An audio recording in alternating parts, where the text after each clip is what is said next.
ఆంధ్రప్రదేశ్కు చెందిన యువ యూట్యూబర్ మధుమతి అనుమానాస్పదంగా మృతి చెందడం తీవ్ర సంచలనంగా మారింది. చిన్న వయసులోనే మంచి ఫాలోయింగ్ సంపాదించుకున్న మధుమతి ఉన్నట్లుండి మరణించడం అందరినీ దిగ్భ్రాంతికి గురిచేసింది. మాకు అందిన సమాచారం ప్రకారం ఎన్టీఆర్ జిల్లా విసన్నపేట మండలం ఏ కొండూరు గ్రామానికి చెందిన మధుమతి ఓ సోషల్ మీడియా ఇన్ఫ్లుయెన్సర్గా యూట్యూబ్ వేదికగా తనకంటూ ప్రత్యేక గుర్తింపును సంపాదించుకుంది. ఇన్స్టాగ్రామ్లో రీల్స్తో లక్షలాది మంది అభిమానులను సంపాదించుకున్న మధుమతి యూట్యూబ్లోనూ భారీగా సబ్స్క్రైబర్లను సొంతం చేసుకుంది.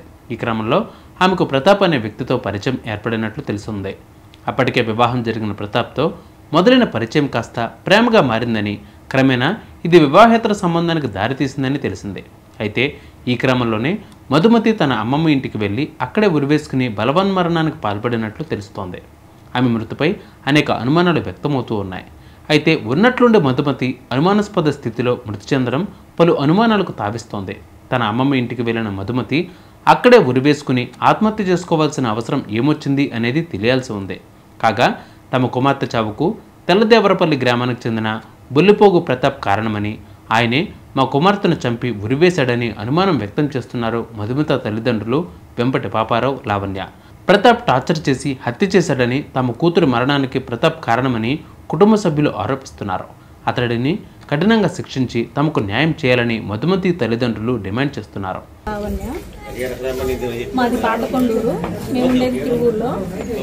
అయితే మా పాప చిన్న వర్క్ మీద హైదరాబాద్ వెళ్తూ వస్తూ ఉంది. అయితే నిన్న ఏం జరిగిందంటే, మామూలుగా వాడు దేనికి వచ్చిండో మరి ఎట్లా వచ్చాడో, ప్రతాప్ అనే అతను ఇంటికి వచ్చేసి గబగబ పిల్లను బాగు చేయబట్టుకొని, లేకపోతే నేను అడ్డుపోయాను. అడ్డుపోతే నన్ను కూడా నెట్టేశాడు. ఎవరో ఏంటని చెప్పేసి మా వారు ఇంట్లో లేరు. అప్పుడు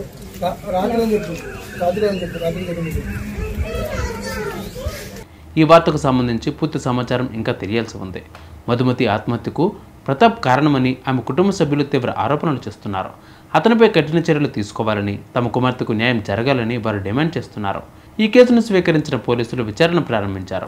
అసలేం జరిగిందో తెలియాలంటే పూర్తి స్థాయిలో నిజానిజాలు వెలుగులోకి రావాల్సి ఉంది.